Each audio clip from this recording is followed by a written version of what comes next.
kimchi in the making. Inaniyon paghimo og kimchi. First, harveston nimo ang Chinese pichay sa pinaka-nice nga place diri sa Bukidnon, Lantapan.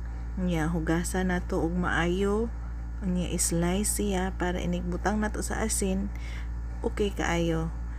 Slice na pud ang uban aron mudaghan na sila. Unya ato ni silang i-stock for overnight nga gibutangan na siya og asin.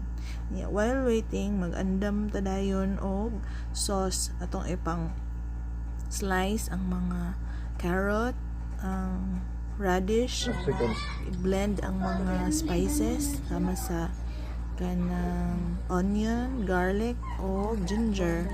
Unya mag-start na ta og himo sa ato ang pagkaon nga cucumber kimchi o ato na yung ihulog ang ato ang gihulom for overnight nga Chinese pichay. Yan yun rin siya, mikos-mikos pinaka favorite dyan ako ni siya nga pagkaon kay high in probiotic, mga katol-katol na to dira og mga unsapay mga problema na to dira, probiotic ang gikinahanglan, rich ni siya kimchi.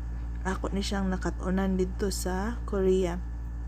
Yang akong special ingredients ani is wala ko'y mga squid, mga kanang shrimps or uban pa. Only fruits and veggies. Ug unya mo ni siya ang finished product, mga unta.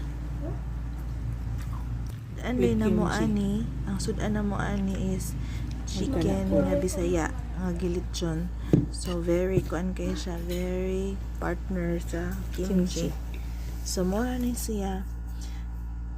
Talagsa ra kay taganahan magkaon nga kanang pinakagid sa imuhang life. So this is one of my kanang favorite kaayo gyud.